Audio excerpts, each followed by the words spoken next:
Muy buenas noches. Qué bueno verles de nuevo acá, en este lugar tan cómodo. Ojalá hayan pasado un día lleno de las bendiciones del Señor.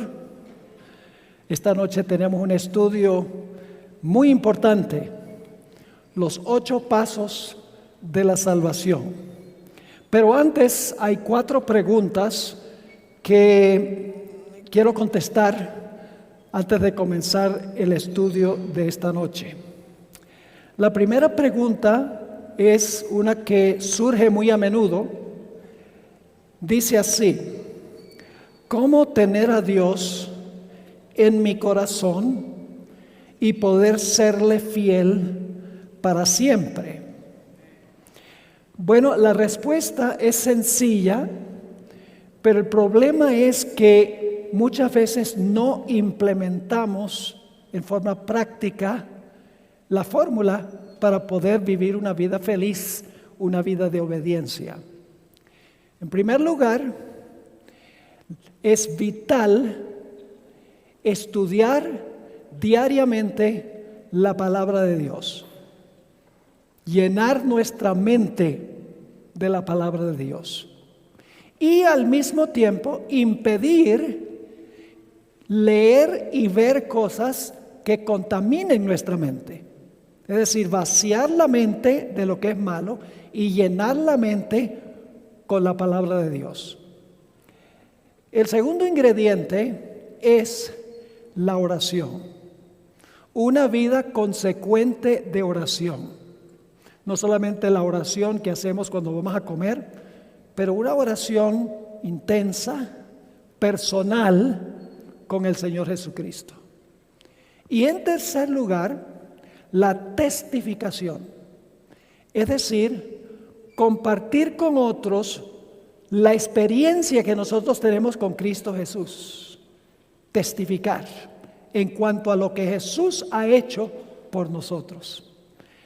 No es complicada la vida espiritual, la vida práctica.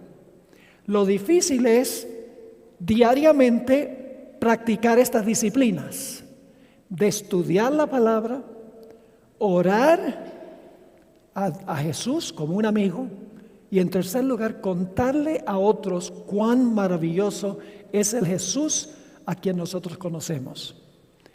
Así que esa es una respuesta corta. Yo le digo el triángulo de la santificación. El triángulo de la santificación.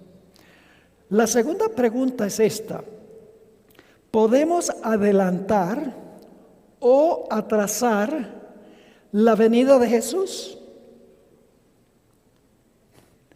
Buena pregunta, ¿verdad que sí? Como seres humanos, ¿podemos adelantar la segunda venida? ¿Podemos atrasar la segunda venida por lo que nosotros hacemos? Ahora, para contestar esta pregunta, quiero hacerles una pregunta. ¿Ustedes creen que Dios sabe la fecha de la segunda venida? ¿Desde cuándo sabe Dios la fecha de la segunda venida? Desde la eternidad.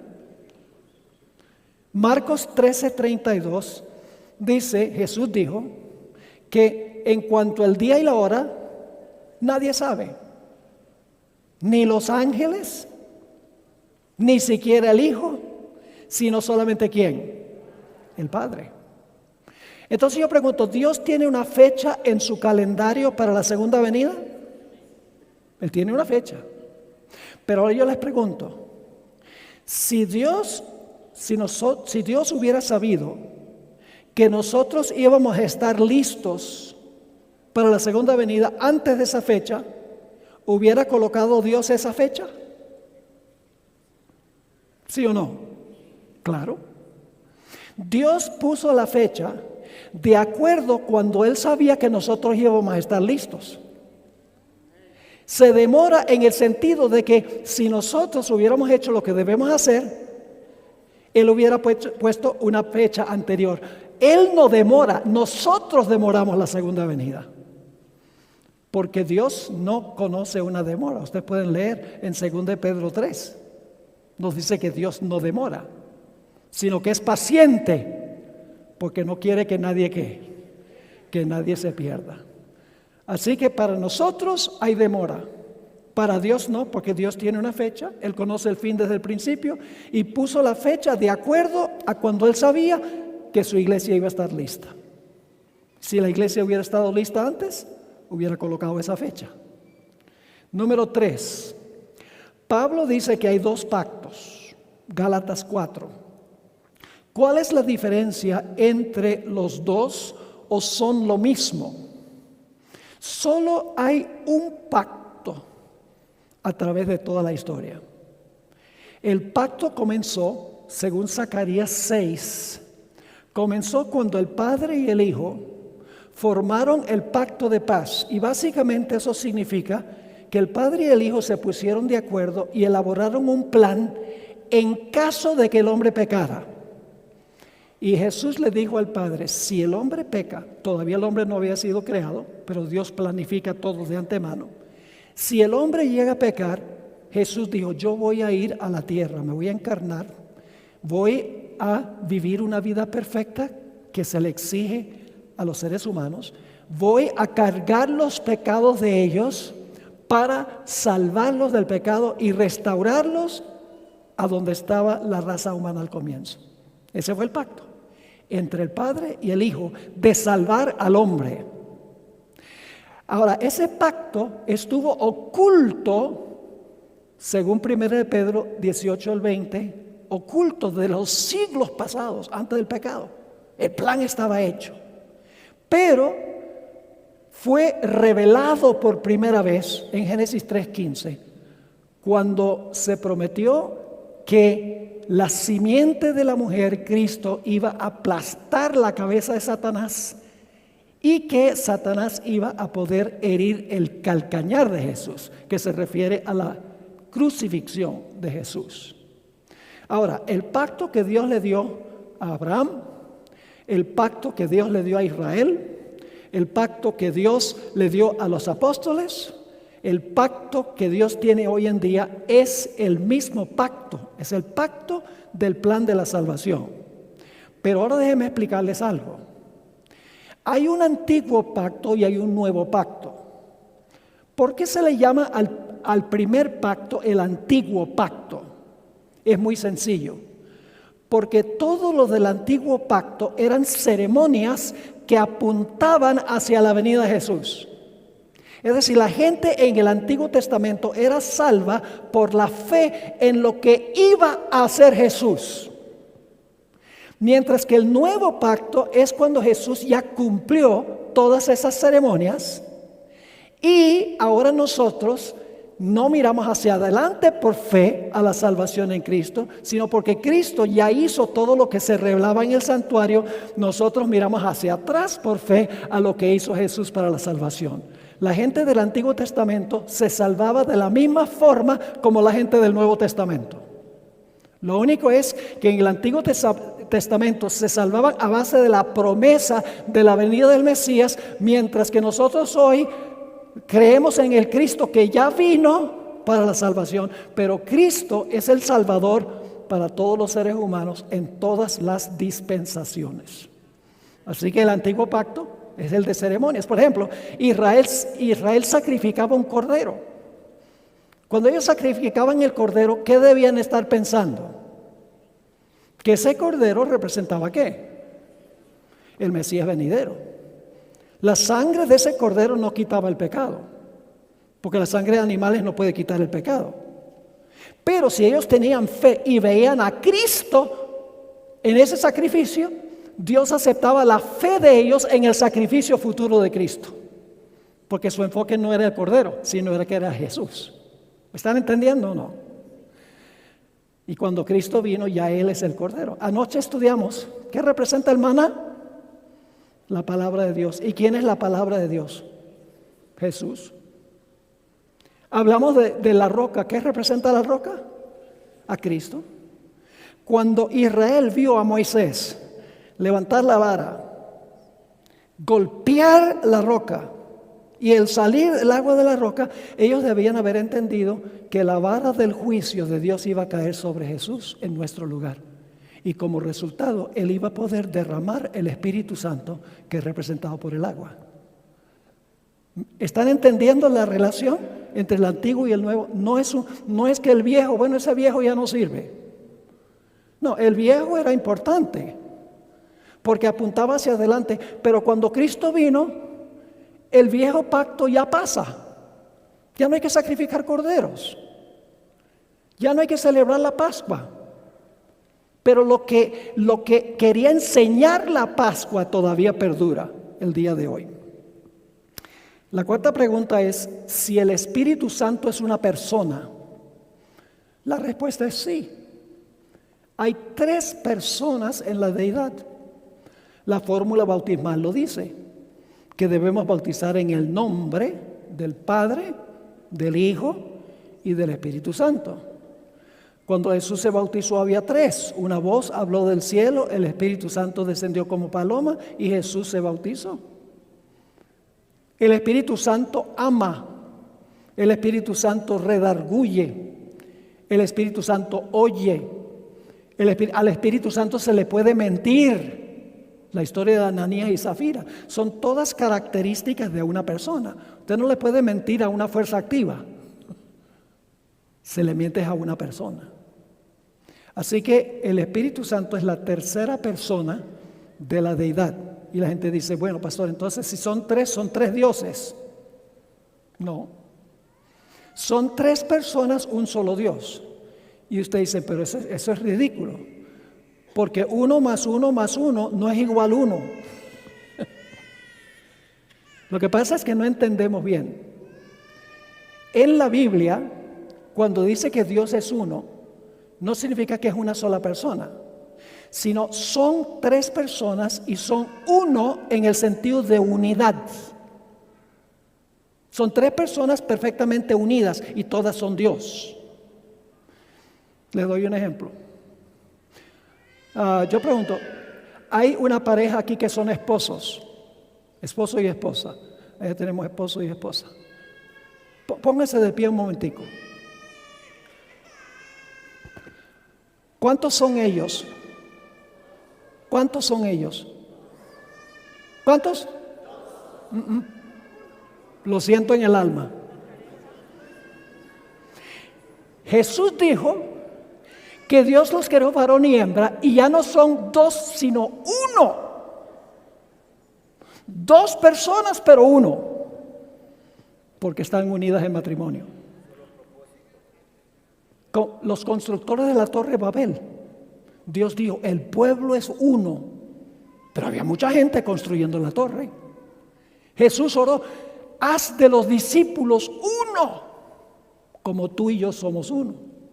Es decir, no es un 1 matemático, sino que es un 1 en el sentido de unidad y unión. El Padre, Hijo y Espíritu Santo están en perfecta unión. Nunca hay discordia, nunca están de acuerdo, siempre están en la misma página. Pero son 3. Así que en términos teológicos, 1 más 1 más 1 igual 1. Claro, sabemos que matemáticamente no es así, pero estamos hablando en sentido de unidad. Bueno, muy buenas, excelentes preguntas. Ahora vamos a orar y vamos a pedir que el Señor bendiga nuestro estudio. Padre Celestial, te damos gracias por reunirnos en este lugar. Gracias porque podemos abrir tu palabra. Esa palabra que es una guía segura en un mundo que anda tan completamente confundido. Te ruego, Señor, que tu Santo Espíritu esté presente para abrir nuestra mente, para entender y nuestro corazón para recibir. Que podamos entender la amplitud del plan de salvación para que tengamos en nuestra mente cuán maravilloso eres tú. Te damos gracias por escuchar esta oración. Te lo imploramos en el nombre precioso de Cristo nuestro Salvador. Amén. Vamos a hablar de los 8 pasos de la salvación. El primer paso es que el pecado no comenzó en la tierra. el pecado no comenzó en la tierra. La Biblia nos dice que en el cielo un personaje que se llamaba Lucifer escogió usar su libre albedrío para pecar. Ustedes pueden leer eso en Isaías 14, 12 al 14 y en el libro de Ezequiel el capítulo 28. Por alguna razón inexplicable, quería tumbar a Dios de su trono y quería ocupar el trono de Dios. Y dice en Ezequiel 28 que él pecó en el cielo. Pero no pecó solo. En el libro de Apocalipsis, el capítulo 12 y el versículo 3 y 4, dice que logró conquistar a una tercera parte de los ángeles. Y el número de los ángeles, según la Biblia, son millones de millones. Esos son los demonios de la época de Jesús. Los demonios que echó Jesús fueron los ángeles que cayeron con Satanás. Ahora, ¿cuáles argumentos usó Satanás en el cielo? Él dijo, mire, Dios es un dictador. Dios quita la libertad. Dios impone la observancia de la ley. Y si ustedes me ponen en el trono, yo lo voy a dejar hacer lo que ustedes quieran. Les voy a dar libertad. Porque ustedes mismos pueden decidir qué es bueno y qué es malo. No tienen que esperar que Dios les diga esto es bueno y esto es malo. Eso los restringe a ustedes.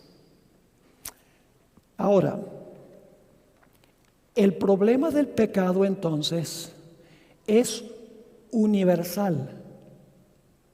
El problema del pecado no solo es en este mundo. El problema incluye a todo el universo. Y si el problema es universal, la solución también tiene que ser ¿qué? También tiene que ser universal. Nosotros a veces preguntamos, ¿por qué fue que Cristo vino a la tierra? Para salvarme a mí. Sí, también eso.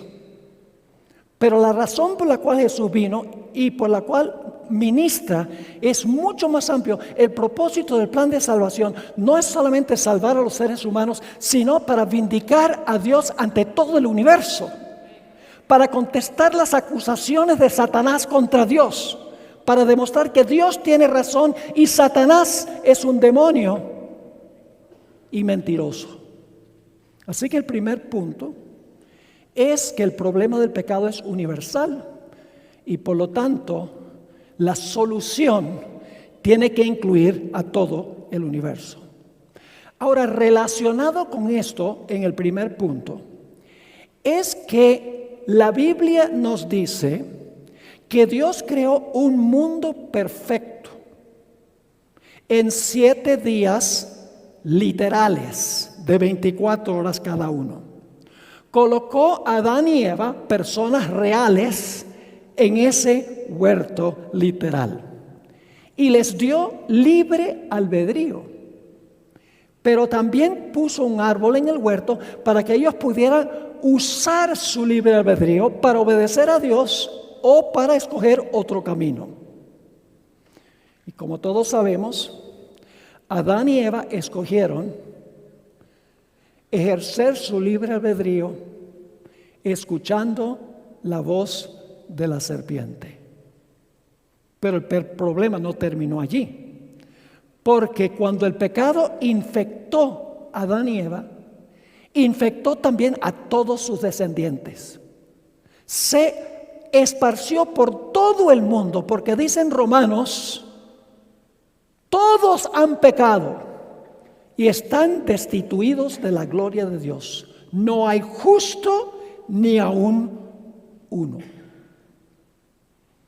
Así que el pecado comenzó en el cielo, incluye a Satanás, los ángeles malos y todos los habitantes de este mundo. Y escuchen, el propósito del plan de salvación no es solamente salvar al hombre, sino justificar a Dios ante el universo y mostrar que Satanás es un mentiroso, que Dios es amor, que Dios es justo, que el carácter de Dios es hermoso y que Satanás es el maligno. Ese es el propósito. Y Dios resuelve el problema del pecado en el santuario. Ahora, ¿qué queremos decir por el santuario? Esta noche vamos a seguir los pasos de Jesús. 7 pasos a través del santuario. El primer punto que cubrimos fue el origen del pecado en el cielo y que Dios tiene que resolver el problema del pecado no solo en la tierra, sino también en el cielo. El segundo punto es que el Señor Jesucristo toma varios pasos a través del santuario. Ahora, puede ser que aquí haya gente que no sabe lo que es el santuario, así que se los voy a describir. El campamento de Israel rodeaba el santuario. Ahí era que vivían los pecadores. ¿Ok? Es decir, el santuario no comienza en el atrio. El santuario comienza en el campamento donde viven los pecadores, los que necesitan la salvación.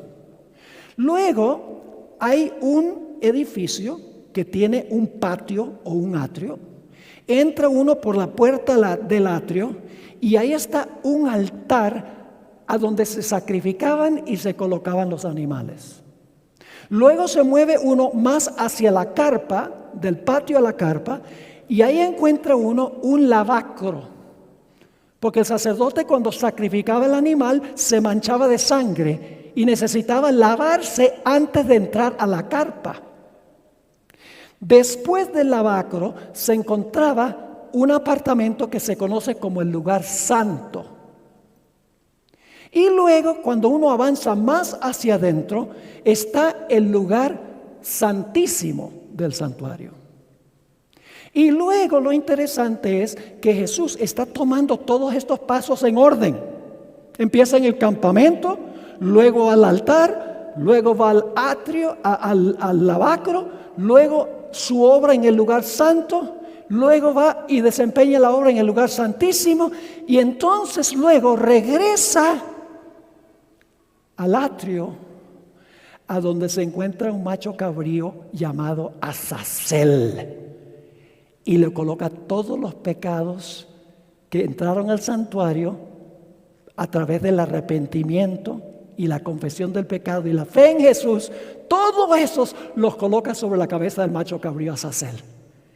Y entonces el macho cabrío Azazel es destruido.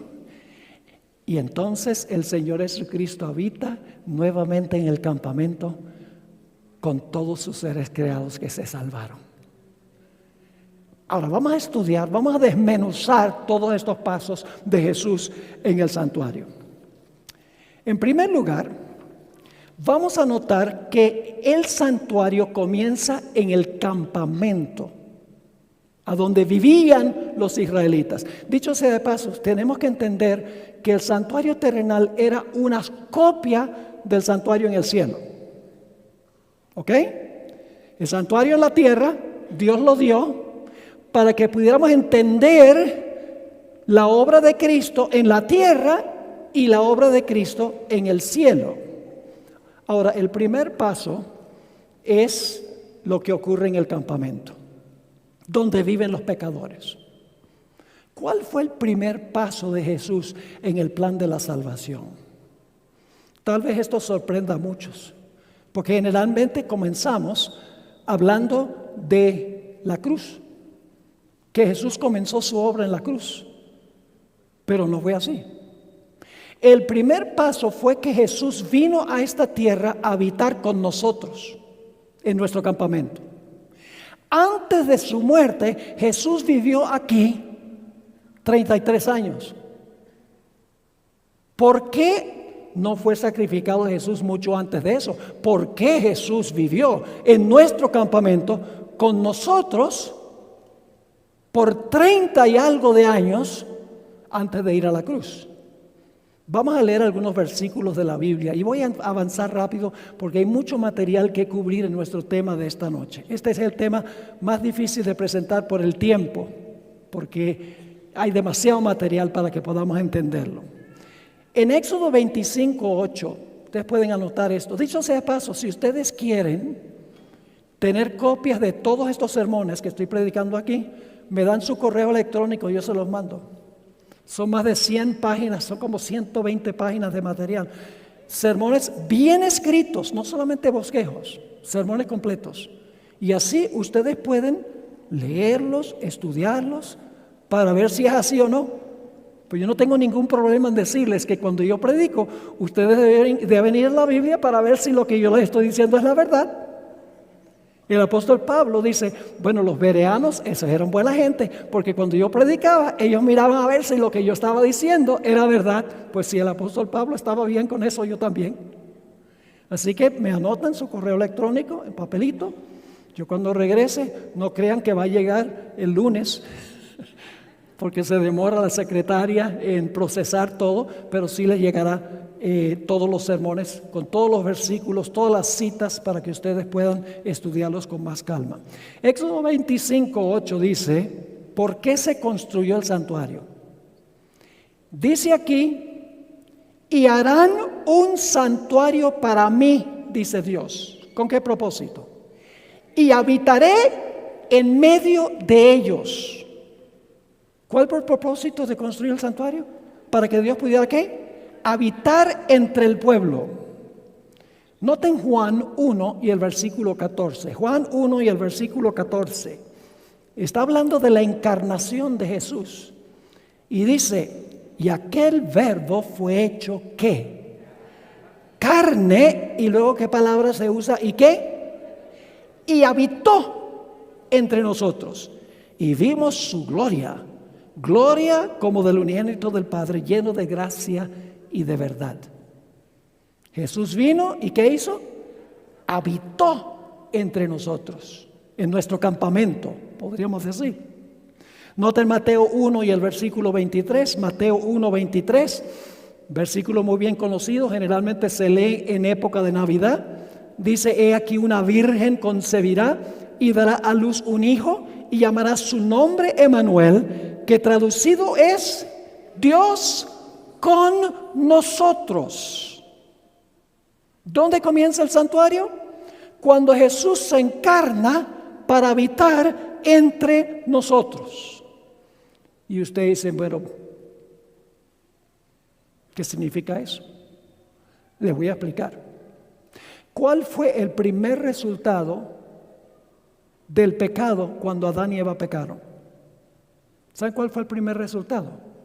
Antes estaban cubiertos de la gloria con una luz gloriosa de Dios en su inocencia. Pero cuando pecaron, perdieron el manto de gloria y se vieron ¿qué? Desnudos. ¿Qué representa el manto en la Biblia? ¿Qué representa la ropa en la Biblia? Representa la justicia. Como pecaron, perdieron su ¿qué? Su justicia. Se vieron desnudos. Pecaron y perdieron su manto espiritual. Y como resultado, la luz que los cubría se fue también. Ahora, ¿cuál es el propósito de la venida de Jesús a esta tierra para vivir en nuestro campamento? El propósito de Jesús era vivir una vida de perfecta obediencia a la ley de Dios. ¿Jesús vivió una vida de perfecta obediencia? ¿Jesús tejió un manto espiritual que puede cubrir nuestra desnudez? Sí. ¿Y cómo tejió Jesús ese manto? Por su vida obediente. Ahora escuchen bien, muy importante. Muchos cristianos enfatizan la cruz. Y no hay ningún problema, la cruz es muy importante. Pero ¿saben algo? La vida de Jesús es tan importante como su muerte en la cruz. Y les explico por qué. Sencillamente porque el cordero que se sacrificaba en el Antiguo Testamento tenía que ser sin mancha. El cordero no podía tener defecto cuando se sacrificaba. ¿Qué quiere decir eso? Quiere decir que Jesús vino a esta tierra y antes de ir a la cruz, Él tenía que vivir una vida perfecta, sin defecto. Y si no vivía una vida sin defecto, su sacrificio no hubiera sido aceptado. ¿Me están entendiendo lo que estoy diciendo? Y si yo le pregunto, ¿qué es más importante, su vida o su muerte? Su vida es igualmente importante. Primero tenía que vivir en nuestro medio, vivir una vida perfecta sin pecado, sin mancha, sin arruga, porque Él era el Cordero y el Cordero no podía tener mancha. Y luego después viene el segundo paso, el siguiente paso de lo que vamos a hablar. Ahora usted dice, ¿dónde dice la Biblia que Jesús tenía que ser un Cordero sin mancha, que su vida tenía que ser perfecta para que su Padre aceptara su sacrificio? Vamos a leer algunos versículos. Vamos a Levítico 22, 20 al 22. Levítico 22, 20 al 22. Dice aquí, ninguna cosa en que haya defecto ofreceréis, porque no será acepto por vosotros. Yo pregunto, ¿Dios aceptaba una víctima defectuosa? No. Sigue diciendo, asimismo, cuando alguno ofreciere sacrificio en ofrenda de paz a Jehová para cumplir un voto, o como ofrenda voluntaria, sea de vacas o de ovejas, para que sea aceptado, será ¿qué? Sin defecto. Ciego, perniquebrado, mutilado, verrugoso, sarnoso o roñoso. No ofreceréis estos a Jehová, ni de ellos pondréis ofrenda encendida sobre el altar de Jehová. Sin la vida perfecta de Jesús, su muerte no hubiera sido aceptada. Tenía que vivir primero con nosotros en nuestro campamento. Pero no solamente tenía que ser la víctima sin defecto, sino que el sacerdote también tenía que ser sin defecto. Fíjense lo que dice en el capítulo anterior, Levítico 21, 17 al 21. Levítico 21 y el versículo 17 al 21. Está hablando de el sacerdote que ofrecía a la víctima. La víctima sin defecto, pero el sacerdote que ofrecía a la víctima tenía que ser sin defecto. Y claro, esto está hablando a nivel físico. Pero el cumplimiento mayor es que en Jesús no había un defecto moral. Porque Jesús es el Cordero y es el sacerdote. Y usted dice, ¿cómo puede Jesús ser el sacerdote y el sacrificio? Si el sacerdote ofrecía el sacrificio. La Biblia dice, porque Jesús se ofreció a sí mismo. Fue el sacerdote que se ofreció como víctima. Ofició su sacrificio y fue el sacrificio. Noten lo que dice aquí. Habla a Aarón y dile, ninguno de tus descendientes por sus generaciones que tenga algún defecto se acercará para ofrecer el pan de su Dios. Porque ningún varón en el cual haya defecto se acercará. Varón ciego o cojo o mutilado o sobrado, o varón que tenga quebradura de pie o rotura de mano, o jorobado o enano, o que tenga nube en el ojo, o que tenga sarna o empeine, o testículo magullado, ningún varón de la descendencia del sacerdote Aarón en el cual haya defecto se acercará para ofrecer las ofrendas encendidas para Jehová. Hay defecto en él, no se acercará a ofrecer el pan de su Dios. La víctima no podía tener defecto y el sacerdote que ofrecía a la víctima tampoco. Jesús es el sacerdote y la víctima, porque Él se ofreció a sí mismo. Claro, el Cordero, que no tenía un defecto físico, representaba el hecho de que Jesús, el Cordero de Dios, no iba a tener defecto moral. ¿Están entendiendo la comparación? El cumplimiento es mucho más amplio. Jesús no es un animal de 4 patas. No quiero ser irreverente al decir eso. El Cordero era una ilustración en miniatura de lo que iba a ser Jesús. Y el sacerdote igual. Y el sacerdote sin defecto, víctima sin defecto, representaba a Jesús, quien en nuestro medio vivió 33 años y nunca cometió un pecado. Era moralmente sin defecto. Noten Éxodo 12, 5 y 6. Éxodo 12, 5 y 6. Está hablando del Cordero Pascual. Recuerden que anoche hablamos sobre el Cordero Pascual. ¿A quién representaba el Cordero Pascual? A Jesús. Y fíjense lo que dice en cuanto al Cordero. El animal será como sin defecto, macho de 1 año. Lo tomaréis de las ovejas o de las cabras y lo guardaréis hasta el día 14 de este mes y lo inmolará toda la congregación del pueblo de Israel entre las 2 tardes. Y saben, interesante que en Éxodo dice que al Cordero Pascual no se le podían quebrar los huesos al animal. ¿Por qué? Porque cuando Cristo colgó en la cruz y los soldados rompieron las piernas de los criminales, vinieron y encontraron que Jesús estaba muerto y no le quebraron las piernas. El hecho de que el Cordero no se le quebraban las piernas era una profecía de que a Jesús, un cumplimiento mayor, no se le iban a quebrar las piernas. Ojalá que estén entendiendo la relación tipo-antitipo. Símbolo, cumplimiento del símbolo. Ahora, ¿qué representaba el Cordero perfecto y el sacerdote perfecto? Vamos al Nuevo Testamento. Vamos a 1 de Pedro 1, 18 al 20. 1 de Pedro 1, 18 al 20. Vamos a ver quién es el Cordero sin mancha.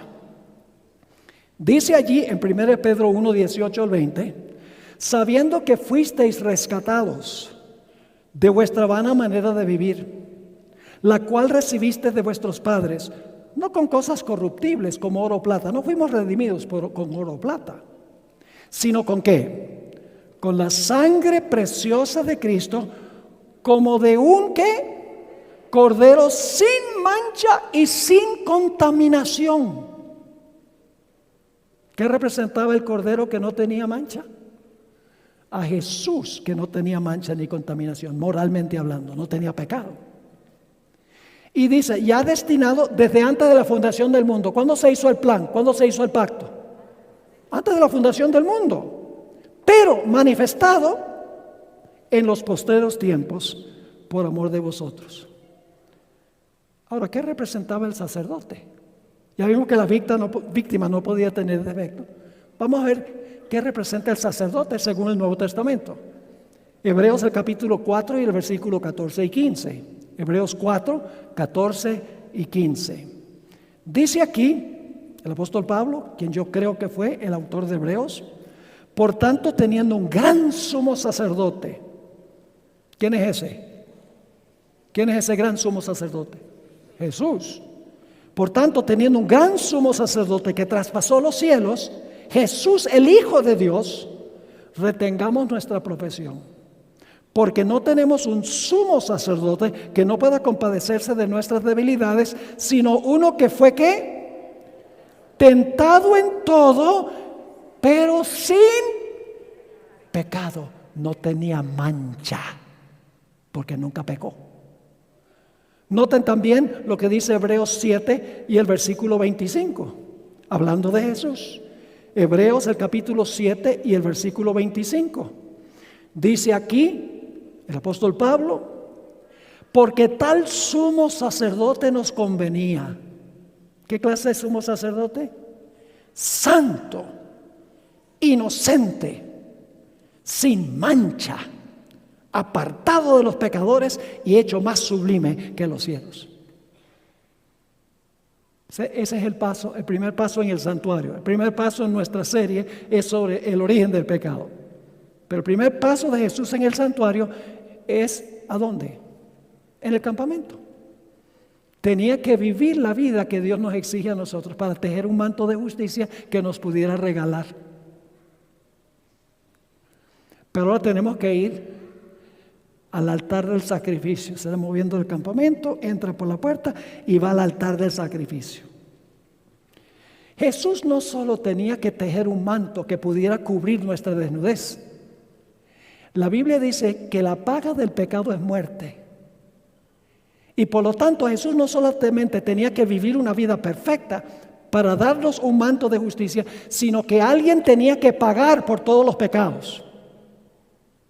Y por lo tanto, después de vivir su vida perfecta, Dios el Padre colocó todos los pecados de la historia sobre Cristo Jesús y Él pagó el precio de los pecados. Y ustedes dicen, ¿dónde es eso? ¿Dónde está eso? Bueno, vamos a leer algunos versículos. Vayan conmigo a 2 Corintios, el capítulo 5 y el versículo 21. 2 Corintios 5, 21. Yo pregunto, si los pecados no hubieran sido colocados con Jesús, ¿quién tendría que morir? Nosotros. Pero Él ocupó nuestro lugar. Todos los pecados de toda la raza humana fueron colocados sobre Él. Dice en 2 Corintios 5, 21, al que no conoció pecado, ¿quién es ese? Al que no conoció pecado. Jesús. Por nosotros lo hizo pecado. Jesús no conoció pecado, pero el Padre lo hizo ¿qué? Pecado. Porque colocó nuestros pecados sobre Él. ¿Y con qué propósito? Para que nosotros fuésemos hechos justicia de Dios en Él. Él cargó los pecados para que nosotros pudiéramos ser reconocidos como justos. Noten Gálatas 3:13. Gálatas 3 y el versículo 13. Dice allí, Cristo nos redimió de la maldición de la ley. La ley es mala, ¿verdad? Porque nos maldice. ¿La ley es mala porque nos maldice? ¿Por qué la ley nos maldice? Porque somos pecadores. La ley maldice el pecado. ¿Recuerdan la ilustración del semáforo? Yo pregunto, cuando usted se pasa un semáforo en rojo y hay un policía ahí, ¿la ley lo maldice? Al que se comió el semáforo, ¿la ley lo maldice? Sí. ¿Qué le van a poner? Una boleta, una multa. Entonces, el problema es con el policía. Porque la policía nos maldice. ¿Cuál es el problema? El problema es con el que pecó. Maldice porque pecamos. Así que dice, Cristo nos redimió de la maldición de la ley. ¿Y cómo lo hizo? Hecho por nosotros maldición. Él tomó nuestra maldición que nosotros merecíamos, Él la tomó sobre sí. ¿Y por cuántos lo hizo? Yo pregunto, ¿por cuántas personas tejió Jesús un manto de perfecta justicia?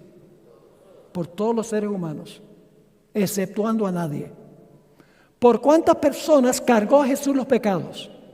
Por toda persona que jamás haya vivido en la historia del planeta Tierra. Vivió por todos y murió por todos. Juan 3:16, el versículo más famoso de la Biblia. Porque de tal manera amó Dios a Quito. Quito también. Porque de tal manera amó Dios al mundo que ha dado a su Hijo unigénito. ¿Por cuántas personas vivió Jesús? Toda persona. ¿Por cuántos murió? Por todos. Noten Hebreos 2 y el versículo 9. Hebreos 2:9. Aquí dice, pero vemos a aquel que fue hecho un poco menor que los ángeles, está hablando de Jesús, a Jesús, coronado de gloria y de honra, a causa del padecimiento de la muerte, para que por la gracia de Dios gustase la muerte por todos. Jesús murió por Hitler, ¿sí? Jesús murió por las personas más malvadas del mundo, sí. ¿Vivió una vida perfecta por todos los pecadores del mundo? Sí. Entonces ustedes dicen, bueno, si vivió por todos y murió por todos, todos se van a salvar. A eso vamos, a eso vamos. Noten primero de Juan, el capítulo 2 y el versículo 1 y 2. Nuevamente dice que lo que hizo Jesús, su vida y su muerte fue para todos. Aquí Juan le está escribiendo a los cristianos y dice, hijitos míos, estas cosas os escribo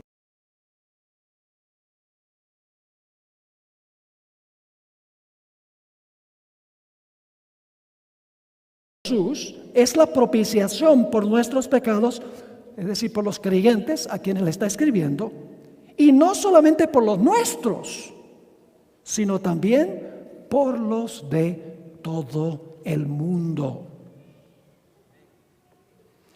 Ahora, ustedes se dieron cuenta que yo no leí la última parte de Juan 3:16. A eso vamos a ir después. Noten Isaías 53, 5 y 6. Isaías 53 y el versículo 5 y 6. Nuevamente dice que Jesús murió por todos nosotros. El Padre colocó sobre Él los pecados de todo el mundo, los que se han cometido, los que se están cometiendo y los que todavía se van a cometer.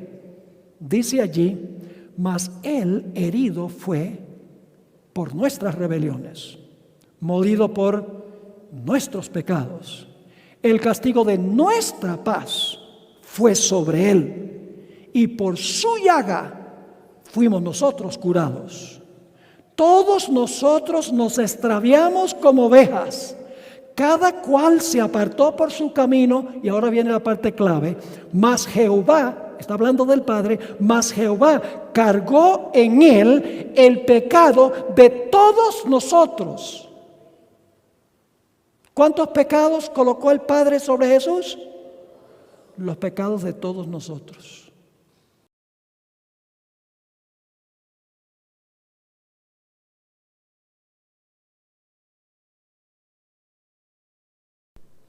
El peso de la culpabilidad de todo pecado recayó sobre el alma divina del Redentor del mundo. Los malos pensamientos, las malas palabras, los malos actos de cada hijo e hija de Adán exigían una paga que recayó sobre Cristo, pues había llegado a ser el sustituto del hombre. Aunque no era suya la culpa no era de Jesús, aunque no era suya la culpa del pecado, su espíritu fue desgarrado y magullado por las transgresiones de los hombres, y aquel que no conoció pecado llegó a ser pecado por nosotros, para que pudiésemos ser justicia de Dios en él. Son los primeros 2 pasos a través del santuario para resolver el problema universal del pecado. En primer lugar, vivir una vida perfecta y tejer un manto de justicia para todo ser humano. Y segundo, sufrir el castigo que la ley exige para aquellos que la transgreden. El Padre colocó sobre Él todos los pecados de todos los seres humanos. Ahora vamos al siguiente paso. El tercer paso ocurre en el lavacro. Era una fuente, nos estamos moviendo del campamento al altar del sacrificio y ahora a la fuente antes de entrar a la carpa, antes de entrar al lugar santo del santuario.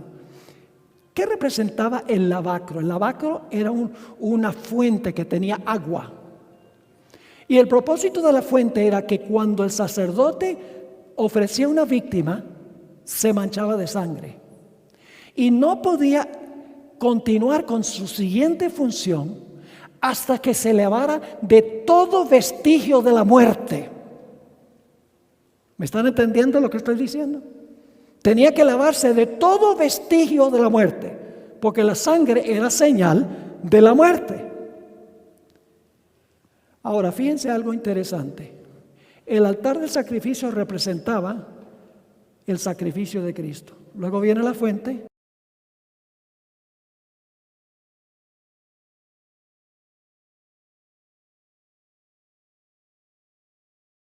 Así que escuchen bien, la fuente tiene que representar algo, alguna función de Jesús, entre cuando murió en la cruz y comenzó como sumo sacerdote en el día del Pentecostés. Ahora, ¿qué representa la fuente o el lavacro? Vamos a Tito, el capítulo 3 y el versículo 4 y 5. Tito 3 y el versículo 4 y el versículo 5.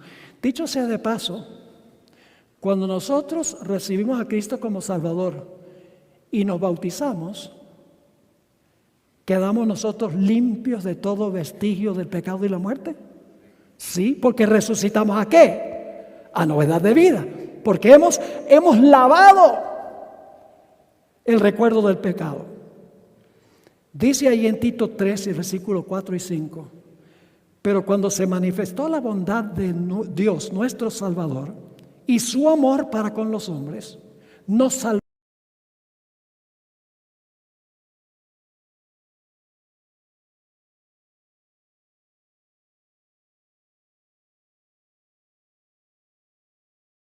y por la renovación en el Espíritu Santo.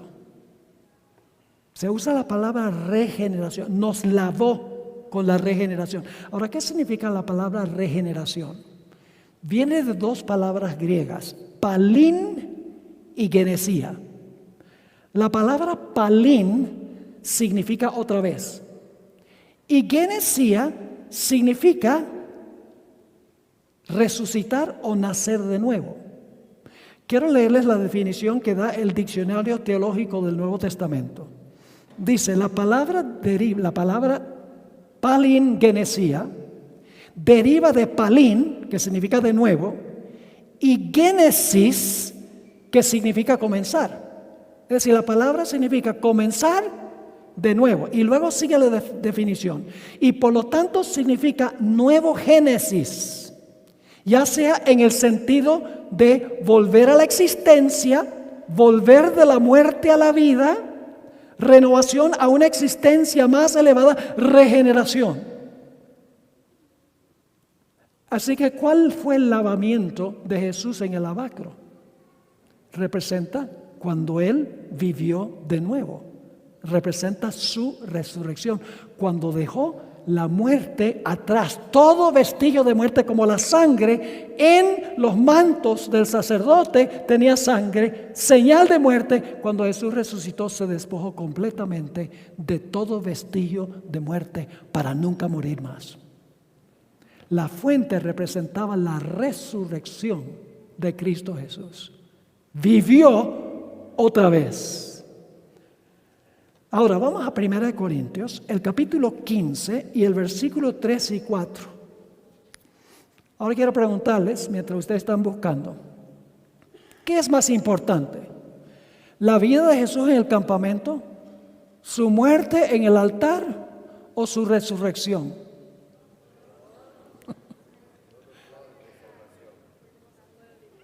Si no vive su vida perfecta, su sacrificio no es aceptado.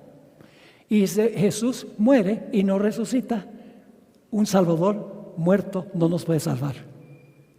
Los cristianos solo se enfocan en la cruz y no ven que el plan de salvación abarca un proceso que culmina con el cielo nuevo y la tierra nueva y resuelve el problema del pecado.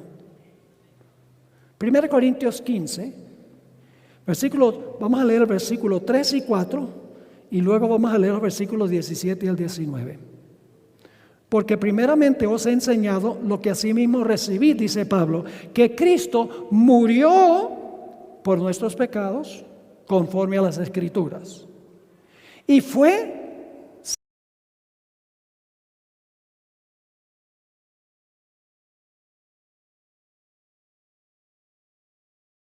16. Porque si los muertos no resucitan, tampoco Cristo resucitó. Y si Cristo no resucitó, vuestra fe es vana, aún estáis en vuestros pecados. Paremos un momento allí. Si Jesús no resucitó, ¿todavía estamos en qué? En nuestros pecados. ¿Tiene algo que ver la resurrección de Jesús con el perdón del pecado? Sí, Señor.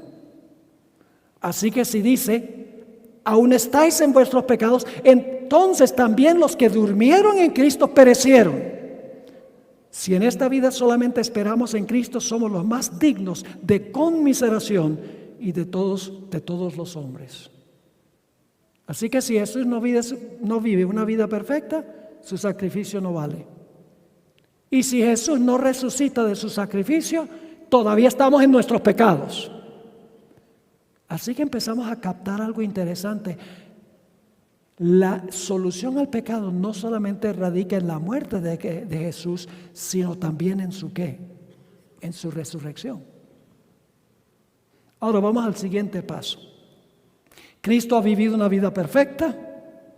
Su vida perfecta ahora lo hace calificado para cargar los pecados. Como Cordero perfecto, muere en la cruz. Su Padre acepta su sacrificio porque es un Cordero sin defecto. Luego Jesús resucita de los muertos en la fuente de la regeneración por su resurrección. Y luego, ¿a dónde va Jesús? Va al primer apartamento del santuario, al lugar santo del santuario. Ahora, recuerdan que yo les pregunté algo muy importante, y es si el Señor Jesucristo murió por los pecados de todos los seres humanos y vivió su vida por todos los seres humanos. La respuesta es sí. Entonces muchos dicen, bueno, entonces todo el mundo se va a salvar, porque si Jesús vivió por ellos y murió por ellos, todo el mundo se salva. Ese concepto tiene un problema muy grave. Escuchen bien. Lo que hizo Jesús por su vida perfecta y su muerte y su resurrección, lo hizo por todos los seres humanos. Pero a partir de la obra en el lugar santo, lo hace solamente por los que reclaman lo que Él hizo cuando estuvo en la tierra. ¿Recuerdan que leímos Juan 3:16? Pues vamos a terminar de leerlo. Porque de tal manera amó Dios al mundo, que ha dado a su Hijo unigénito. ¿Por cuántos fue dado Jesús? Por el mundo. Pero ahora noten. Para que todo aquel que en Él cree no se pierda, mas tenga vida eterna. Lo que Jesús hizo por su vida y su muerte fue para todo el mundo, pero solo aquellos que reclaman por fe lo que Él hizo se van a salvar. Déjenme darles una ilustración para que puedan entender este concepto. Quiero que se imaginen un banco. Le vamos a poner el nombre del Banco del Universo. Y un multicuatrillonario que tiene recursos sin límites hace un depósito en ese banco que es suficiente para pagar todas las deudas de todos los seres humanos. Hay suficiente capital para pagar la hipoteca, las tarjetas de crédito, las tarjetas para comprar los departamentos, los préstamos educativos, etcétera. Es decir, hay suficiente capital que él puso en el banco, este magnate, para pagar todas las deudas de todos los seres humanos. Pero ahora viene la pregunta, ¿de qué vale que ese fondo esté disponible si nadie sabe que está disponible? Así que el dueño del banco que hizo ese depósito, que puede pagar todas las deudas de todos los seres humanos, usa todos los medios de comunicación para avisarle a la gente que hay este fondo inagotable. A través de palabra de boca, televisión, radio, internet, teléfono, la prensa, Facebook, Twitter, WhatsApp. Reparte la noticia de que un magnate ha hecho un depósito en el banco que puede pagar todas las deudas de todos los seres humanos. Pero hay una condición, y es que la persona debe arrepentirse de haberse endeudado, confesar que hizo mal al haberse endeudado y confiar que el dueño del banco va a cumplir su palabra. Y luego tiene que ir al banco para sacar el capital. Ahora, ¿por qué les he hecho esta historia? Muy sencillo. Cuando Jesús vivió su vida perfecta y murió en la cruz, hizo un depósito de méritos en el cielo que pueden pagar las deudas de todos los seres humanos. Pero solo aquel que se arrepiente de haberse endeudado Confesó que hizo mal al endeudarse. Y tiene fe que Cristo está dispuesto de tomar su vida y su muerte para ponérselo a su cuenta. Solo esos se benefician de lo que hizo Jesús. ¿Me están entendiendo o no? Hay que reclamar individual y personalmente lo que Jesús hizo. Quiero leerles esta cita en la matutina Hijos e Hijos de Dios, página 24. Esta idea del banco no la inventé yo, la conseguí en esta cita. Cristo se ha comprometido a ser nuestro sustituto y garante y no pasa por alto a nadie. Hay un fondo inagotable. ¿Qué hay? Se ve la ilustración del banco. Hay un fondo inagotable de obediencia perfecta que viene de su obediencia. Cuando Jesús obedeció, hizo un depósito en el fondo inagotable, en el cielo, de méritos. En el cielo, sus méritos, abnegación y sacrificio propio, se atesoran como incienso que se ofrece juntamente con las oraciones de su pueblo. Cuando las oraciones, escuchen, cuando las oraciones sinceras y humildes de los pecadores ascienden al trono de Dios, Cristo mezcla con ellas, con las oraciones, los méritos de su propia vida de perfecta obediencia. Nuestras oraciones resultan fragantes gracias a este incienso. Cristo se ha comprometido a interceder en nuestro favor y el Padre siempre oye al Hijo. ¡Qué tremenda cita! Hay un fondo inagotable en el cielo donde la vida perfecta de Jesús y su muerte en la cruz es suficiente para salvar a todos los seres humanos, sin excepción, pero solo los que reclaman individualmente lo que Jesús hizo a través de la oración se van a beneficiar por eso. Vamos a leer algunos versículos. ¿Sabe lo que está haciendo Jesús en el cielo ahora? Cuando ascendió al cielo, ¿sabe lo que empezó a hacer? Empezó a perdonar los pecados de las personas que vienen a Él para reclamar el capital. Está depositando el capital a individuos que vienen a Él. Ahora vamos a ver eso. 1 Juan 2, 1 y 2. Hijitos míos, estas cosas os escribo para que no pequéis. Y si alguno hubiere pecado, ¿qué función desempeña Jesús? Abogado tenemos para con el Padre a Jesucristo el justo. ¿Qué es un abogado? Uno que defiende a otro. Si pecamos, ¿tenemos qué? Tenemos un abogado. ¿Qué clase de abogado? El justo. Jesús va ante el Padre y le dice: Padre, el pastor Bor es pecador, se ha arrepentido, ha confesado su pecado, ha orado. Padre, yo soy justo, acepta mi justicia en lugar de él. Por eso dice el justo.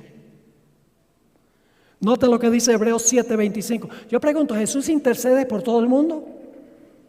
No, Jesús no intercede por todo el mundo.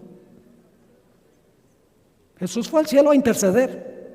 Dice, no intercede por todo el mundo. Hebreos 7:25.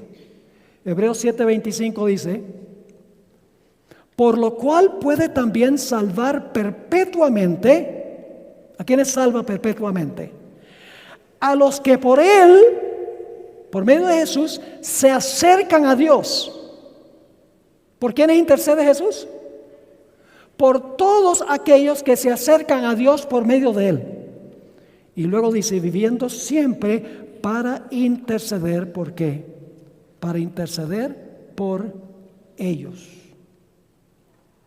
Ahora le voy a hacer una pregunta. ¿Perdonó Jesús todos los pecados en la cruz? Cuando yo hago esa pregunta, la respuesta siempre es sí, pero es una respuesta errónea.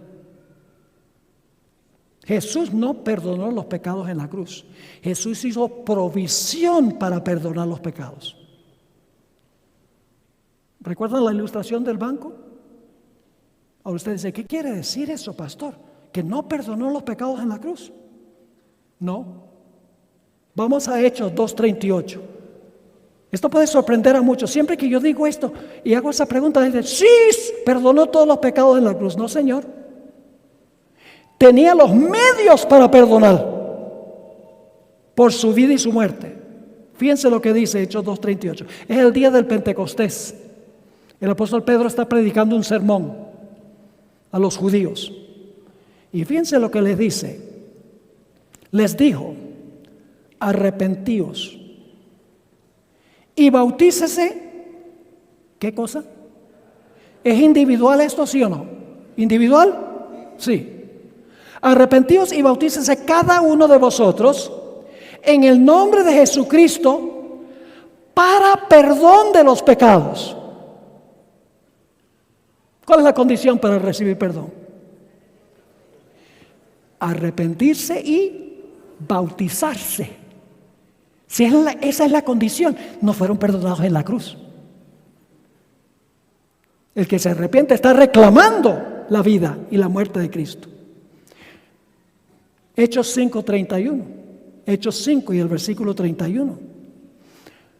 Hablando de cuando Jesús fue exaltado al lugar santo, dice, a este Dios ha exaltado con su diestra por príncipe y salvador, para dar a Israel arrepentimiento y perdón de pecados. ¿Están captando esto o no? ¿A qué fue Jesús al cielo? Para dar perdón de pecados. Pues si después que se fue al cielo da perdón de pecados, entonces los pecados no fueron perdonados en la cruz, pero la provisión estaba hecha. Ustedes conocen muy bien ese versículo de 1 Juan 1:9. Si confesamos nuestros pecados, ¿es individual eso? ¿Es individual la confesión? Si confesamos, ¿es porque nos arrepentimos? Sí. Si confesamos nuestros pecados, Él es fiel y justo, ¿para qué? Para perdonar nuestros pecados y limpiarnos de toda maldad. ¿Cuándo nos perdona los pecados? Cuando nos arrepentimos, cuando nos bautizamos. Y aquí dice cuando nosotros confesamos los pecados. Es decir, en ese momento nosotros estamos reclamando el capital que Él depositó, sus méritos. Ustedes conocen tal vez Proverbios 28:13, a donde dice, el que encubre sus pecados no prosperará, mas el que los confiesa y aparta alcanzará misericordia. Es decir, hermanos y hermanas, cuando nosotros nos pecamos, nosotros venimos a Jesús el intercesor y le decimos, Señor Jesús, me arrepiento, estoy triste por haber cometido este pecado. Te confieso que no debería haberle hecho, pero Señor, yo tengo fe de que si yo vengo a ti, tú vas a tomar tu vida perfecta y tu muerte por el pecado y me lo vas a poner a mi cuenta. Eso es algo individual, no corpóreo. Quiero leerles un par de citas, uno que se encuentra en Fe y Obras, página 110, escrito por Elena White. Es la justicia de Cristo lo que hace que el pecador penitente, ¿qué clase de pecador? El pecador penitente sea aceptable ante Dios y lo que obra su justificación. ¿Qué tiene que hacer el pecador para recibir justificación? Tiene que ser un pecador ¿qué? Penitente. No significa hacer penitencia como la Iglesia Católica. Penitencia significa triste por el pecado. Y luego da esta linda promesa. No importa cuán pecaminosa haya sido su vida, si cree en Jesús como su Salvador personal, ¿es individual eso? Sí. Está parado delante de Dios con las vestiduras inmaculadas de la justicia imputada de Cristo. ¡Qué cosa tan tremenda! En la otra cita, también en una matutina, La fe por la cual vivo, página 109, ella escribió, la gracia de Cristo justifica gratuitamente al pecador sin mérito o reclamo de su parte. La justificación es el perdón pleno y completo del pecado. ¿La justificación es qué cosa? Es el perdón pleno y completo del pecado. Y ahora escuchen, el mismo instante en que el pecador acepta a Cristo por la fe, recibe perdón. ¿Cuándo es que la persona recibe perdón? ¿Cuando Cristo murió en la cruz? No. ¿Hizo provisión Jesús en la cruz? ¿Hizo provisión por su vida? ¿Ganó el capital? ¿El capital está en el banco? ¿Hay que reclamarlo personalmente? Sí, Señor. Y luego dice, se le imputa la justicia de Cristo y ya no debe dudar en cuanto a la gracia perdonadora de Dios. ¿Qué significa se le imputa? ¿Qué significa esa palabra imputar? Es una palabra teológica. Significa que se le acredita la justicia de Cristo. Se le pone a su cuenta la justicia de Cristo. Y la Biblia dice que somos aceptos en el amado. El Padre ya no nos mira a nosotros, nos mira a Jesús. Porque Él es nuestro representante, nuestro abogado, nuestro mediador, nuestro intercesor. Eso es lo que hace Jesús cuando fue al cielo. Para recibir clientes arrepentidos y para tomar la obra que Él hizo para ponerlo a su cuenta. Ahora yo le pregunto, ¿qué es más importante? ¿Su vida perfecta? ¿Su muerte en la cruz? ¿Su resurrección? ¿O su intercesión? Los cristianos dicen, la cruz, Cristo murió en la cruz. Y se quedan allí. Pero cada paso es un paso adicional que es indispensable. La salvación es un proceso. No es un evento, sencillamente. Es una serie de eventos. ¿Ustedes recuerdan la historia del hijo pródigo? ¿Recuerdan la historia del hijo pródigo? El joven era egoísta. Le dijo al papá, mira, estoy cansado de las restricciones de la casa. Quiero libertad. Dame mi parte de la herencia y me voy. Joven ingrato. Por un tiempo disfrutó, entre comillas, de los placeres del mundo. Con muchos amigos, mientras que había plata. Pero ustedes saben cómo es la historia. Cuando se acabó el dinero, se acabaron los amigos. Y llegó a ser un desastre para él. Terminó compitiendo por la comida con los puercos. Un judío que ni siquiera se le permitía tocar un puerco y está luchando por la comida con los puercos. Y cuando está en esa condición deplorable, pecador, el hermano dijo que se acostó con rameras, deshonrando a su padre. Y está en el abismo. Se empieza a acordar de la casa. Ay, qué bueno era mi papá. Yo quiero regresar a casa. Quiero regresar a casa, dice él. ¿Qué es lo que atrajo al joven a la casa? El papá. Se arrepiente. ¿Se arrepintió, sí o no? Y preparó su discurso.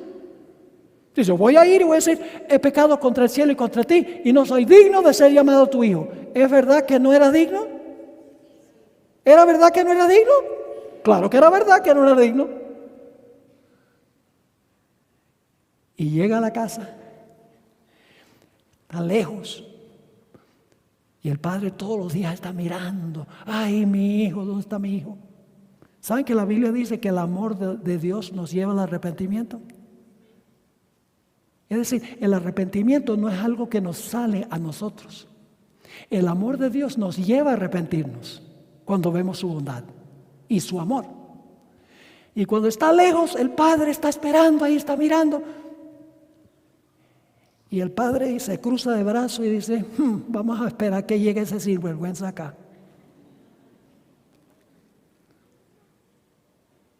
¿No? ¿Qué hace el padre? Cuando el joven está aún lejos, el padre corre y lo abraza. Y ni siquiera le deja terminar el discurso. Ahora aquí viene la pregunta clave. ¿Cuándo le colocó el padre el manto? ¿Cuándo le colocó el manto? Le colocó el manto cuando se arrepintió de lo que hizo.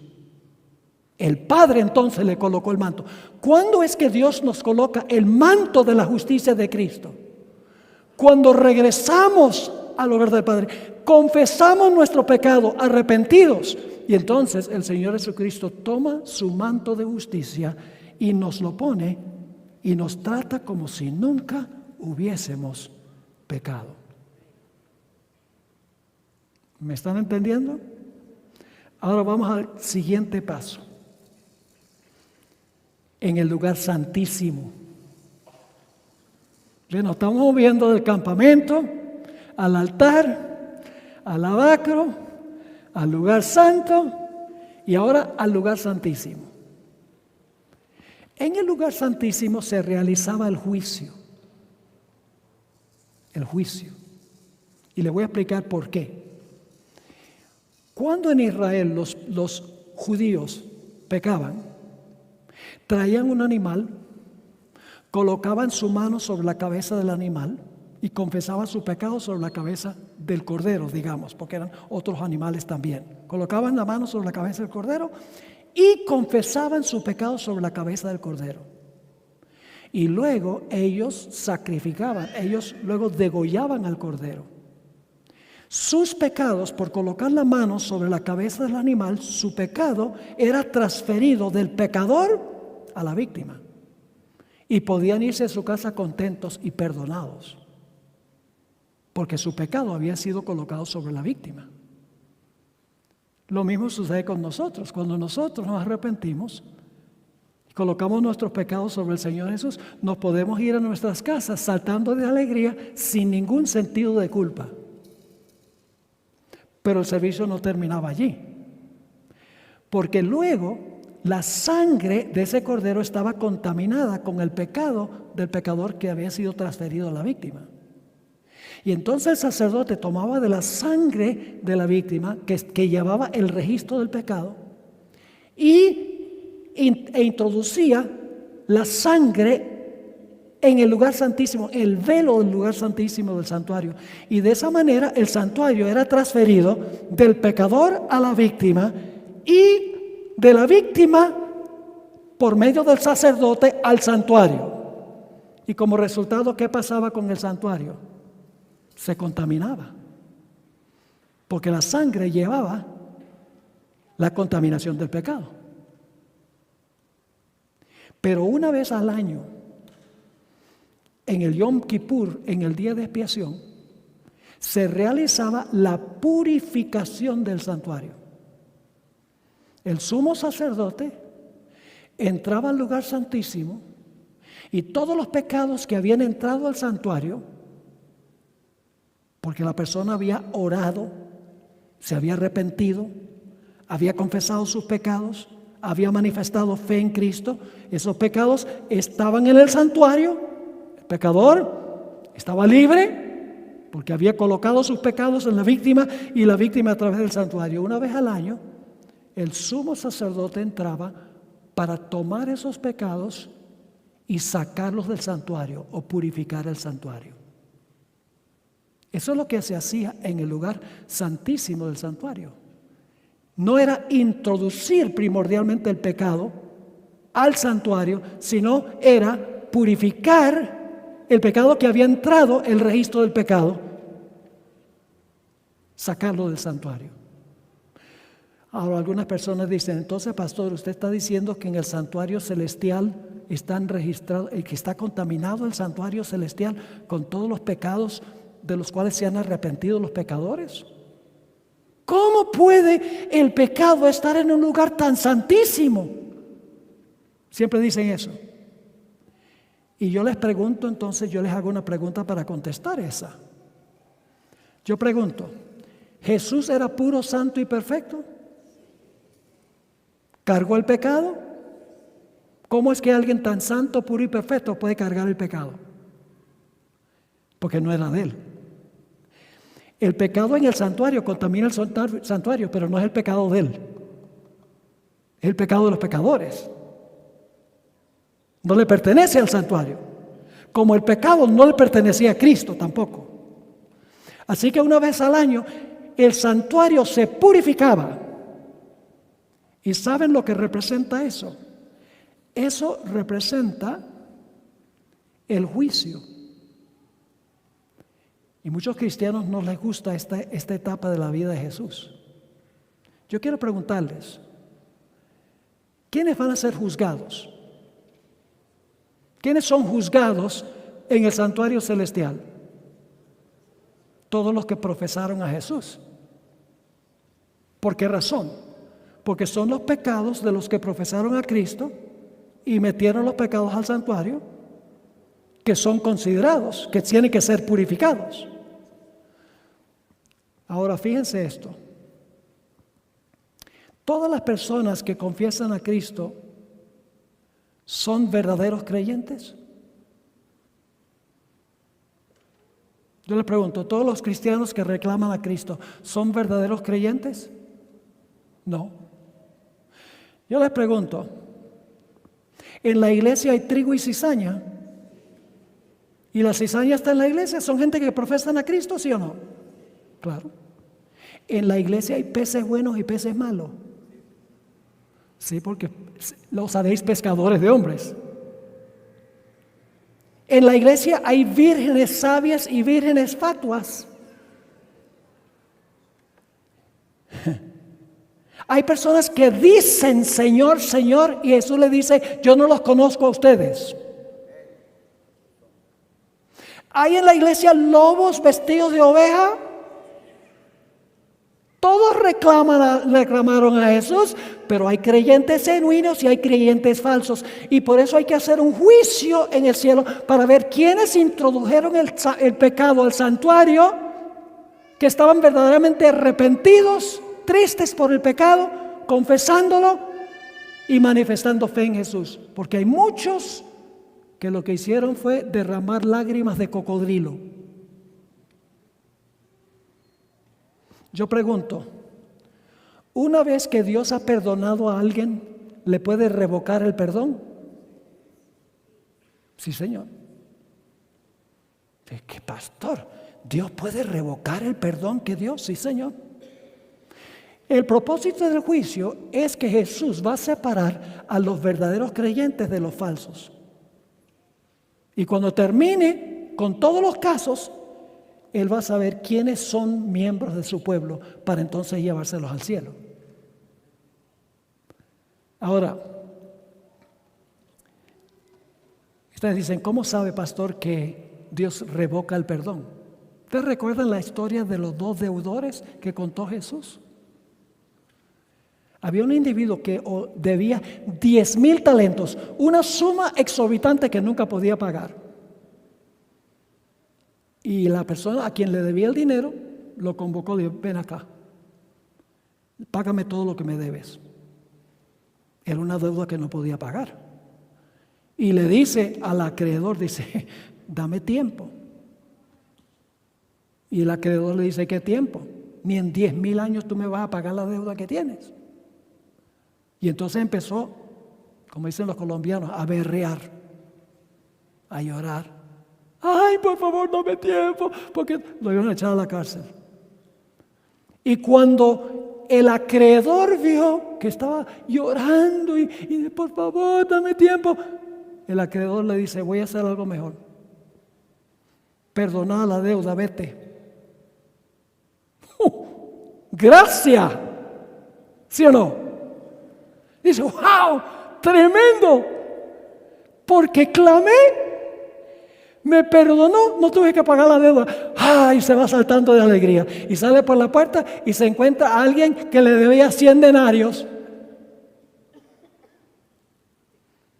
Que era el equivalente de 100 días de trabajo. Se podía pagar aunque fuera en cuotas. Y dice la Biblia que le dijo, págame lo que me debes. Y el individuo le dice lo mismo, le dice, ay, perdóname, dame tiempo. Le dice, ¿qué tiempo ni qué pan caliente? Págame. Y dice que lo agarró del cuello y lo estaba ahorcando. Pues los siervos del acreedor estaban observando, son los ángeles que registran nuestras acciones, si nuestro arrepentimiento es genuino o no. Le fueron y le contaron al acreedor, ¿saben lo que hizo ese individuo? Que tú le perdonaste una deuda que no podía pagar. Salió y estaba ahorcando a uno para que le pagara una deuda que podía pagar. Y el acreedor dijo, tráigame ese caballero acá. Y ustedes saben, esta historia está en Mateo 18. Dice que le revocó el perdón y lo echó a la cárcel hasta que pagara todo lo que debía y murió en la cárcel porque era una deuda que no podía pagar. Eso es lo que quiso decir Jesús: perdónanos nuestras deudas como nosotros perdonamos a nuestros deudores. Pero escuchen bien, hay muchos cristianos profesos que han reclamado el perdón por los pecados que nunca podrían pagar y maltratan a sus semejantes. Es decir, son falsos creyentes y el propósito de purificar el santuario es sacar todos los pecados de los que verdaderamente fueron penitentes para tener un santuario limpio. Y luego viene el siguiente paso.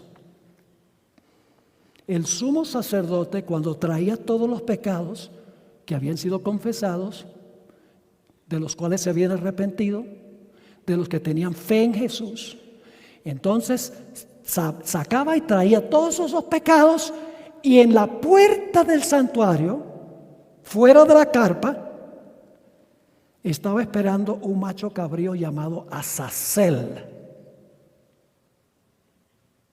¿A quién representa Azazel? En el día de expiación se escogían 2 machos cabríos. El primero se sacrificaba, que representa a Cristo.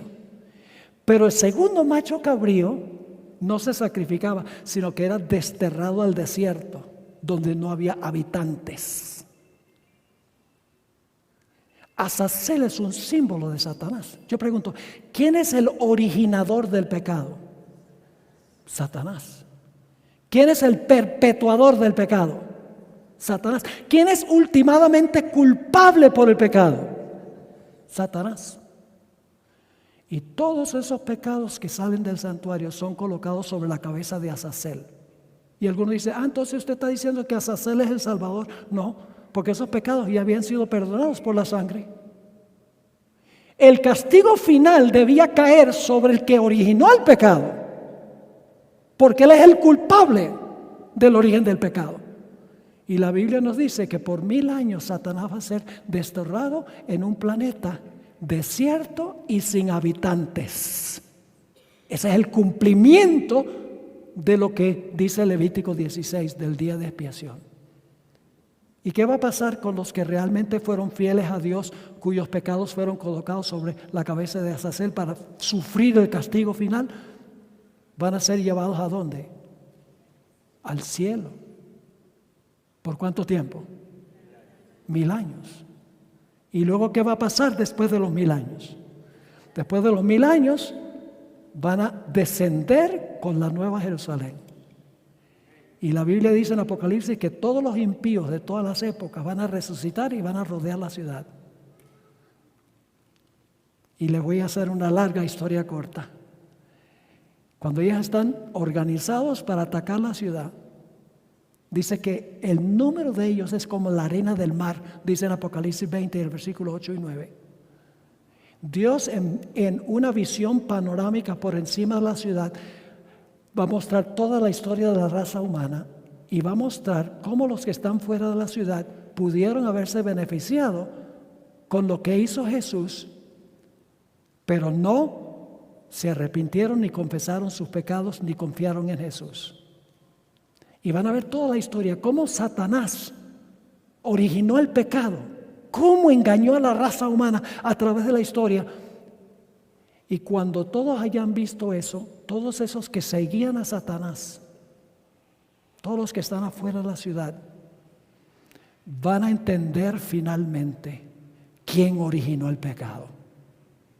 ¿Quién es el culpable del pecado? ¿Y cuán maravilloso es Dios? Y no van a morir atacando la ciudad. Van a atacar a Satanás. Pueden leerlo en Ezequiel 28 y los primeros 10 versículos. Dice, desenvainarán sus espadas ante la hermosura de tu resplandor. Y va a descender fuego del cielo y va a consumir a Satanás, sus ángeles, los impíos. Y luego Dios va a hacer un cielo nuevo y una tierra nueva. Es decir, Jesús va a volver al campamento. Y eso se encuentra en Apocalipsis, el capítulo 21 y el versículo 2 al 4. Fíjense que el santuario comienza en el campamento y termina en el campamento. Jesús vino la primera vez, desempeña su obra y al final viene para morar con nosotros para siempre.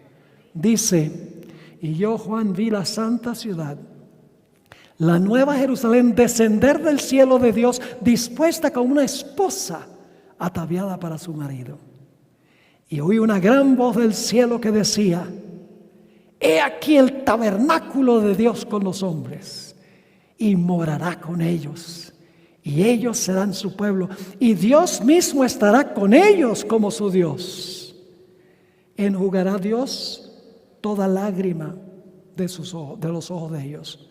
Y ya no habrá muerte, ni habrá más llanto, ni clamor, ni dolor, porque las primeras cosas pasaron. La gran controversia ha terminado. Y por la eternidad el universo estará libre de pecado y de pecadores. ¿No creen ustedes que en algún rincón del universo van a estar todos los impíos retorciéndose en las llamas del infierno, porque el pecado nunca habría sido resuelto? Los impíos son echados al fuego con Satanás y sus ángeles, son consumidos, y luego entonces Dios hace un cielo nuevo y una tierra nueva.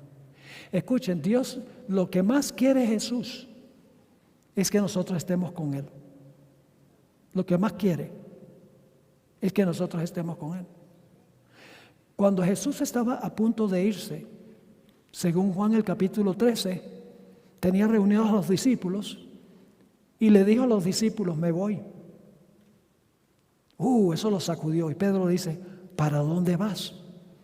Jesús dice, bueno, yo voy, no me puedes seguir ahora, pero me vas a seguir después. Y Pedro dice, yo no quiero ir después, quiero ir ahora. Y los discípulos estaban atribulados. El capítulo 13 termina. Y luego en el capítulo 14 Jesús sabe que están bien inquietos y por lo tanto dice, no se turbe vuestro corazón. No se turben por lo que yo dije que me voy. No se turbe vuestro corazón. ¿Creéis en Dios? Creed también en mí. En la casa de mi Padre muchas moradas hay. Si no fuera así, os lo hubiera dicho. Voy pues a preparar lugar para vosotros. Y si me fuere y os aparejare el lugar, ¿qué dijo? Vendré otra vez. Y ahora escuchen, y os tomaré a mí mismo, para que donde yo estoy, vosotros también estéis. En la oración de Jesús en Juan el capítulo 17, Jesús dijo, Padre, yo quiero que los que me has dado estén conmigo donde yo estoy. Primera Tesalonicenses 4 dice que Jesús descenderá del cielo con aclamación, con voz de arcángel, con trompeta de Dios. Los muertos en Cristo resucitarán primero. Luego nosotros los que vivimos seremos arrebatados en las nubes para recibirles en el aire y así estaremos siempre con el Señor.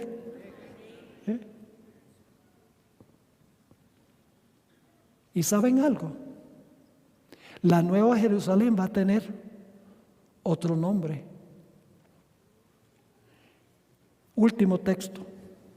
Ezequiel 48:35. Si ustedes leen los versículos anteriores, dice, hay 3 puertas de la ciudad al oriente, 3 al occidente, 3 al norte y 3 al sur, igual que lo que dice el libro de Apocalipsis. Y luego dice lo siguiente, y el nombre de la ciudad desde aquel día será Jehová Samá. ¿Sabe lo que significa Jehová Samá? Significa Jehová está allí. ¿Cómo se va a llamar la Nueva Jerusalén? Jehová está allí. No hay nada más que Cristo anhele que estar con nosotros. Cuando se fue dijo, los ángeles dijeron, este mismo Jesús que habéis visto ir al cielo, así vendrá, como le habéis visto ir al cielo. Qué lindo será estar con Él. Y por él agradecerle por todo este proceso que Él siguió para resolver el problema universal del pecado. Porque cuando termina el pecado, todos los seres celestiales dicen, entendemos muy bien, Satanás fue el malo aquí, sus ángeles. Dios es amoroso, Dios es correcto, Dios es justo, el carácter de Dios es verídico y el de Satanás es malo. Y entonces se resuelve no solamente el problema del pecado de este mundo, sino el pecado que se originó en el cielo también. ¿Entendieron lo que estudiamos esta noche? Entonces, yo pregunto, ¿la salvación es un evento o un proceso? Un proceso. ¿Qué es más importante? La vida de Jesús, la muerte de Jesús, la resurrección de Jesús, la intercesión de Jesús, el juicio por parte de Jesús, el colocar los pecados sobre Azazel o habitar con nosotros para siempre. ¿Cuál de esos es más importante? Todos. Porque cada evento le agrega un paso en el proceso de la salvación. Mis queridos hermanos y amigos, ojalá que en ese día ninguno de nosotros falte. No es suficiente creer en Jesús en la cabeza. Tenemos que permitir que el carácter de Jesús se reproduzca en nuestra vida. Y eso se hace a través de la oración. Hay que aprender a orar profundamente, intensamente. A través del estudio de su palabra, comer su palabra, asimilar su palabra, porque nos transforma. Y luego contarle a los demás las cosas maravillosas que Dios ha hecho por nosotros. Tenemos una historia que contar. Y entonces, si estamos haciendo eso y también impidiendo que en nuestra mente entre basura, a través de la televisión, a través del internet, a través de las publicaciones. Muchas veces cuando yo le voy a predicar a los jóvenes, pastor, ¿cómo podemos vencer el pecado? Y lo primero que yo les pregunto, ¿qué estás viendo y qué estás oyendo? Porque somos lo que comemos, física y espiritualmente. Si llenamos nuestra mente de basura, lo que sale es basura.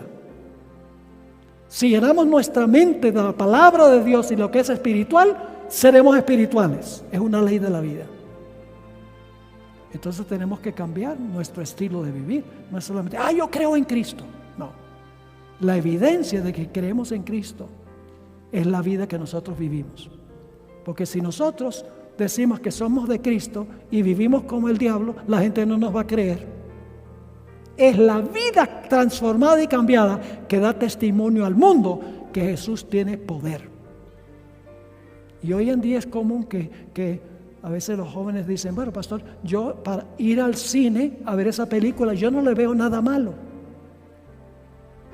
Y yo le digo, entonces voy a orar para que Dios te arregle los ojos. Y luego les digo, las películas de hoy en día están llenas de espiritismo, paganismo, adulterio, mentira, violencia. ¿Podrías tú invitar a Jesús a sentarte al lado tuyo en el cine para ver esa película? ¿Tú crees que Jesús se deleitaría ahí? Y ninguno jamás me ha dicho, así, Él se deleitaría en eso. Si queremos ser como Jesús, tenemos que contemplar a Jesús, hablar con Él y hablar a otros sobre Él. ¿Cuántos desean hacer eso? Levanta la mano, gloria a Dios. Voy a orar para que esto no solamente sea una decisión efímera, sino que regresemos a nuestras casas y cumplamos con los requisitos necesarios para ser verdaderos cristianos. Oremos. Padre, gracias te damos por la claridad del plan de salvación elaborado desde antes de la fundación del mundo. Gracias porque en nuestra condición deplorable y desesperada, Cristo llegó a ser nuestra esperanza. Gracias por mandar a Jesús. Te lo agradecemos infinitamente. Gracias porque tu gracia nos salva, nos transforma y anuncia al mundo que somos siervos y siervas de Jesús. Te ruego, Señor, por cada persona reunida aquí en esta noche, que podamos tener esa gloriosa experiencia de una relación íntima con Jesús, que el mundo pueda ver lo que es ser un seguidor, un discípulo de Jesús.